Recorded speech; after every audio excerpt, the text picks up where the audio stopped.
Hello, welcome to Network. My name is Phumelele Zondi with your technology and social media news. Today I'm in Marinridge, just outside Pinetown. I'm going to tell you in a little bit about what I am doing here. It's SABC Network on Facebook, Twitter and Instagram News Network at sabc.co.za on email. This week, our Twitter poll is asking you about your favorite gaming console and whether you'd be shifting and exploring other gaming consoles as the PS5 is now increasing its prices in many markets, including the African continent. Results of that are coming up later in the program. Firstly, here's what's coming up in this program. We look for alternative methods that people can use to access the internet as they are not reached, especially in communities that are underserved. We have details about female gamers. And our conversation tells you about how you can get in trouble about what you say on social media. If you grew up in townships much like this one, you probably have spent some time in the shops playing all kinds of games. But playing video games is not the only thing you can do in the gaming industry. This is a multi-billion rand industry worldwide. And often there's a shortage of women who can create some of these games. Now, there's a need for women in order for us to tell better stories through games. Over the years, the gaming industry has mainly appealed to men. As the industry developed, it began to target the female population as well. While the trend is promising, numbers indicate that games industry is still a largely male-dominated sector. There is still about 83% locally of studios that are led by men, but by male, and identified as male. Men are gatekeepers in the industry. They're the ones that own the esports teams. They're the ones that run the different companies within gaming. So I think from an entry point of view, they are the barrier, Nompumelelo Kubayi has been invested in video games since she was 12 years old when she started designing her own games. Now, as an adult writer and designer, Kubayi is passionate about broadening the mainstream views on who video games are meant for and what types of narratives they can tell. Okay, so we're currently developing a 2D game, which will later go into 3D. But the game we're developing now is about a young girl who grew up in a village, who is actually on a mission to recover pages in a book that was left by her grandmother. So in that book is like 9 pages that make up a whole map. And where that map leads to is the family's hidden treasure. So where that treasure is where she then builds something that is going to come in 3D. Game developer Tinyiko work has always been focused on presenting women's stories in unconventional ways. Exploring these issues within the world of video games specifically has been a recurring medium in her practice. Basically, I'd say motto or the thing that we have in the company is to tell our African stories through games. While we were still growing up, our grandparents used to tell us stories about Zelani or the Shaka Zulu stories. In an effort to create more equality in male-dominated gaming industry, Guthe Institute launched Every Game Counts project, a program that brings together industry leaders to encourage young women to pursue careers in programming and game development. So the program that we're actually running, it's also run by the Guthe Institute. And what the theme of it, it's actually diversity, and then it's every gamer counts.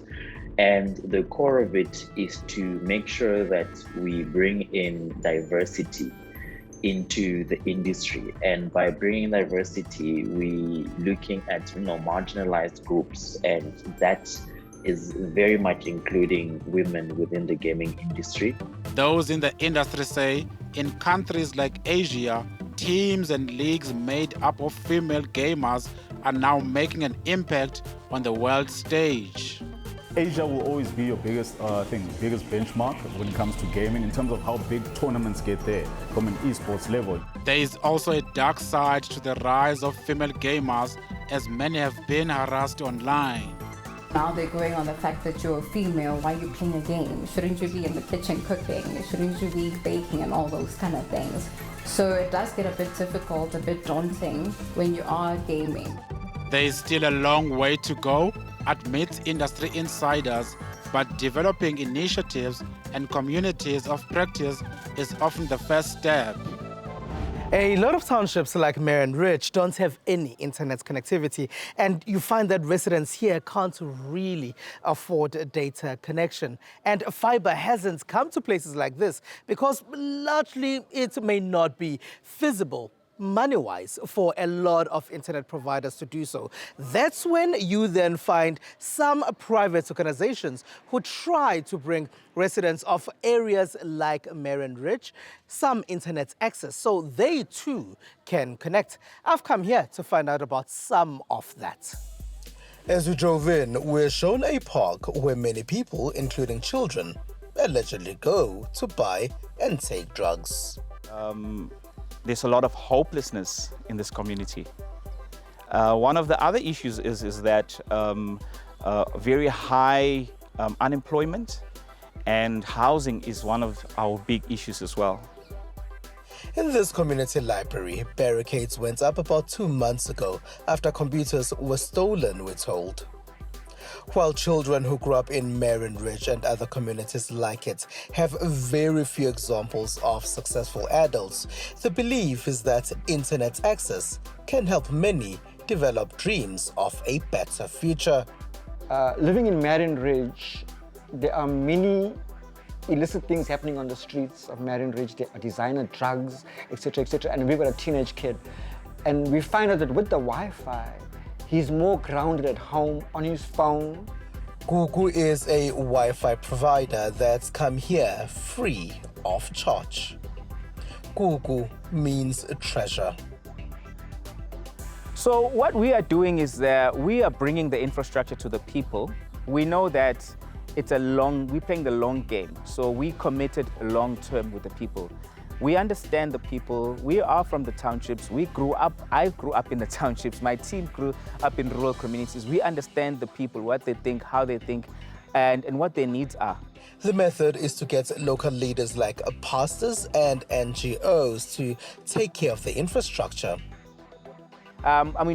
We've had some of our infrastructure here for over 2 years, and nothing has been vandalized. Nothing has been stolen.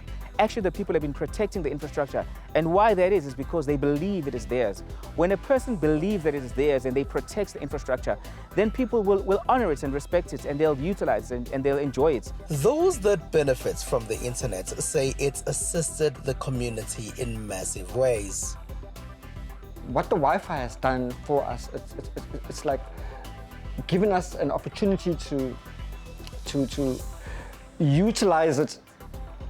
Because buying data and buying airtime can be very expensive, and the Wi-Fi has alleviated us from that cost. Currently, we don't have a landline, so we get a certain amount of data from our organization. And when that gets depleted, this has been a great help because I just log on to that and I'll be able to do my work. We do a lot of capturing. There's reports that needs to be done, and so it's been a great help. It's not just in Marion Ridge that this free Wi-Fi has been installed. It's been done in other areas that include Ndwedwe and Richards Bay.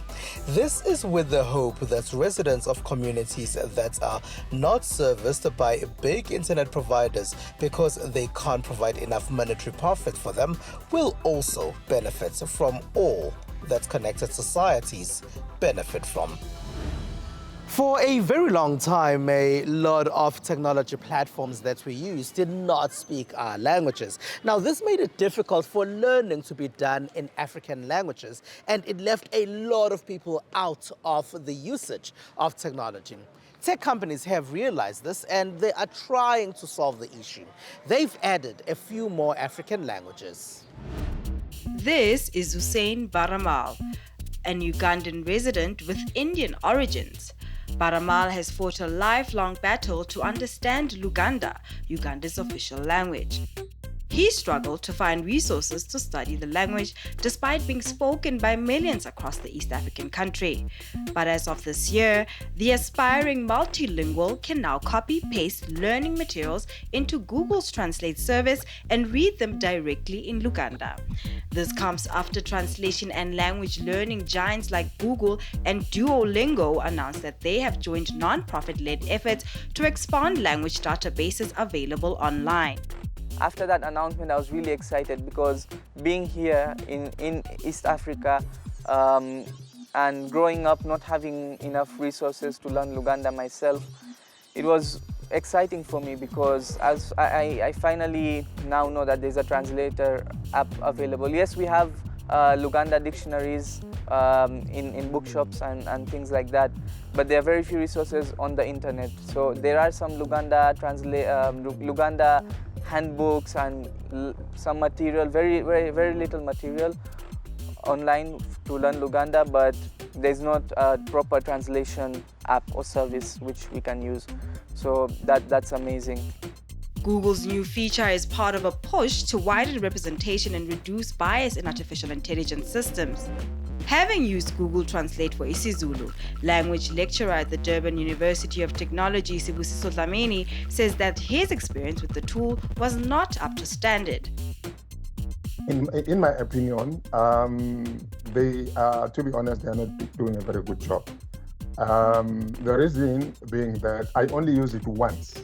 So after that, I never went back. So that's why I preferred, the paid translation software. Now, I got a just to substantiate my opinion here. I got a piece job from a client. They had a translation, a paragraph translated from English into isiZulu using Google Translate. So they actually wanted me to edit it and see if it's well translated. That was actually the first time I came across Google Translate. And when I look at the text, it was way off the mark. So as a result, I actually had to do the editing called rewriting. Actually, I rewrote the whole thing. Luganda was one of 24 languages added to Google Translate last month, spoken by around 300 million people worldwide. Ugandan IT student Enrun Juki spent his high school and university years hunched over English language textbooks and papers, sometimes grappling with material that would have been easier to grasp in his mother tongue. He believes the instant translation now available in his trouser pocket will help to bridge that gap. Almost everywhere you go in Uganda, people know Luganda. Those who cannot speak it can hear it and understand what you really mean.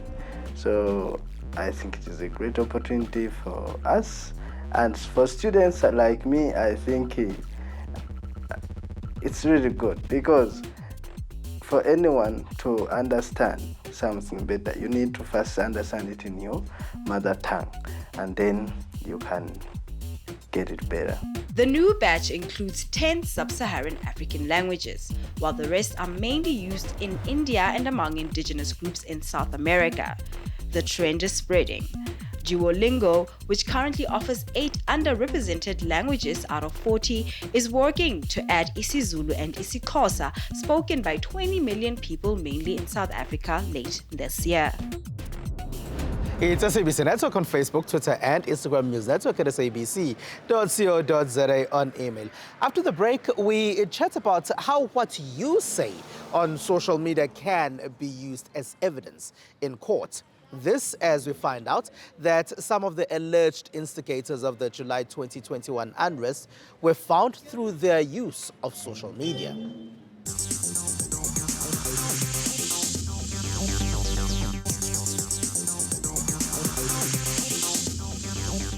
It's SABC Network on Facebook, Twitter, and Instagram News Network at sabc.co.za on email. Welcome back. Now, in July 2021, there was unrest that saw the torching and looting of shopping centers, warehouses, and other infrastructure in KwaZulu-Natal and parts of Gauteng.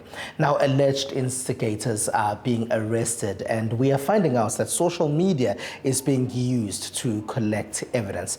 To talk to us about all of this is Melusi Kulu from Donda Attorneys. Hello, and thank you very much for being a part of our network, Melusi. Maybe we can start by explaining how evidence is being collected through the use of social media in all of this. The way technology has been used is that the police, obviously, they will have a different unit that specifically investigates criminal issues using social media. So they will be able to approach your Twitter, your WhatsApp people, the people that own those companies, to assist them to get those information correctly. But the key is they must obtain that evidence in a constitutional manner and in a procedural manner, because if they don't, it becomes a technical defense for the defense lawyers to use to defend their people or the accused who are alleged to have committed a crime using social media. So are you saying that private messages, especially in direct messaging of social media platforms like Twitter, are not really private? They want, because there's a limit to your privacy. Of course, Section 14 in the Constitutional Act, our Constitution talks about the right to privacy, but it's limited according to Section 36. So whatever you say, if it's used to incite people to public violence or incite people to damage property, even if it's private, the fact that it's used, the test in one of the constitutional cases that EFF was involved in, is a public case. It was said the test is that conduct or word that is used able to incite people to do a certain act that is criminal. So that is the test. Whether it's a private DM to another person, if it's incite the person to do that, it can be used against you. Then it also brings freedom of speech and expression into the conversation as well. So can't I just say what I want when I wish on social media, because it's my freedom to do so? Yes, there is a certain school of thought that is saying there's some types of censorship when it comes to how internet is being used. However, the freedom of expression in Section 16 of the Constitution is also limited, because if that freedom of expression is used to commit violence, is used to incite people to damage property, as it's alleged that what might have happened during the unrest in July, then it's not the right thing to do, because just to say I have a right to do this, it's not right if it's going to be a criminal act. I think that is the test. So it's going to be interesting to see, especially with the unrest cases, because there are about 40 people that have been arrested or that are still to be arrested, and there are some key people in the community that they might want to arrest. So it's going to be interesting to see how the test to a right of freedom of expression is going to be used compared to the rights of the public to be safe against public violence, against damage to property. What about information that was not uploaded by me? For example, let's say I was talking to a group of people, someone records a video, then uploads it on social media. Can I be charged for that as well? It can be used against you. As I said, the test is, did your conduct or your word incite people to commit the violence? But the key issue is the link between your words and your act to the violence. Because one might say, okay, I did say something, but who did I inspire to do something wrong? I think that would be the key, because there must be a causal link between your word and the public violence or the damage to property. And as the public, how should we be using social media then in order not to get into trouble with the law? See, what I found very interesting about the law in general is that it develops over time. Through common law, you couldn't obviously just say anything you want that will incite public violence by the words that you speak in public. But now, because of the development of IT, you know, you must be careful as well of the words that you say in public using social media. So before you speak, before you post, you obviously have to think how that will affect the people that you are speaking to, because once it's broadcasted on your Twitter, it becomes public. It may be something private, maybe a private video, but it becomes public, and how the people will perceive that act or the words that you speak is the test of how that can be said to be inciting public violence. So people must be careful. If you're looking at Cybercrimes Act of the 2020 Act, in Section 14, it talks about if any person uses electronic media to persuade people to do public violence or to damage property, it becomes an offense. And the sentence can be up to 15 years or a fine. So it's a serious criminal offense, and people must be careful as much as they want to enjoy their social media. So you have a limit to how you can enjoy your social media usage. Right, Melusi Kulu, thank you very much for being a part of our network. Melusi Kulu, there is from Donda Attorneys. It is SABC Network on Facebook, Twitter, and Instagram. News Network at sabc.co.za on email. Let's take a quick break. Stay with us.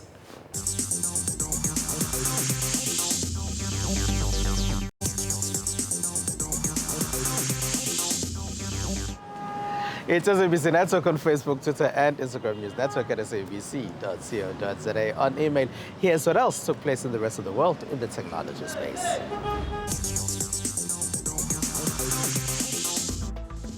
An entrepreneur in Ivory Coast has created the country's first locally made smartphone, which aims to improve accessibility with voice commands in local languages for users who can't read or write.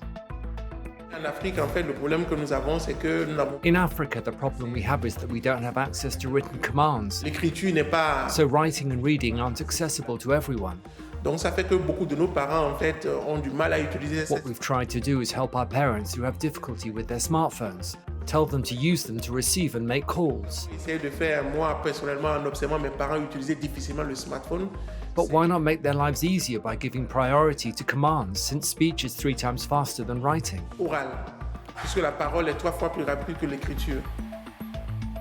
The phone is driven by a series of apps accessed through a similar interface to that of Apple's Siri or Amazon's Alexa. So long as a language is pre-selected, users can order their device to initiate basic functions like sending calls or SMS messages, or even initiate mobile money transfers by speaking in their local dialects. OpenG's developer says they've already sold several thousand units after only a few months on the market. And now in Britain. Australian swimmer Jessica Smith has had an uneasy relationship with prosthetics since a childhood accident, but her convictions are being challenged by a British bionic hand that can be updated remotely anywhere in the world. So we've tried to build in the AI technology which allows us to connect to the hand anywhere basically in the world and change configuration on the device instantaneously on the fly for the customer. It saves the customer going to the clinicians directly or travelling, the clinicians taking time out, and we can make them changes to benefit the patient, to making sure they can get access, but obviously repair things very, very quickly. Some rival bionic hands can be app controlled, but Pollard said that the ability to talk to a single device set the Nexus apart. To do that, anonymized data is collected for every user, a task managed by partner NetApp. Sony has announced that they are increasing PS5 prices in a few markets, and that includes here in Africa. Now, our Twitter poll this week is asking you if you will stay with PS5 or move on to competitors. Now, 52% of you, that's the overwhelming majority, say yes, you will stay. 10% says no, and there's 38% of you say you're not gamers. And that's it. That's all we have for you. Find us on SABC Network on Facebook, Twitter, and Instagram. It's News Network at sabc.co.za on email. From me, Phumelele Zondi, and the rest of the team in Marion Ridge. Have a good one. Bye-bye.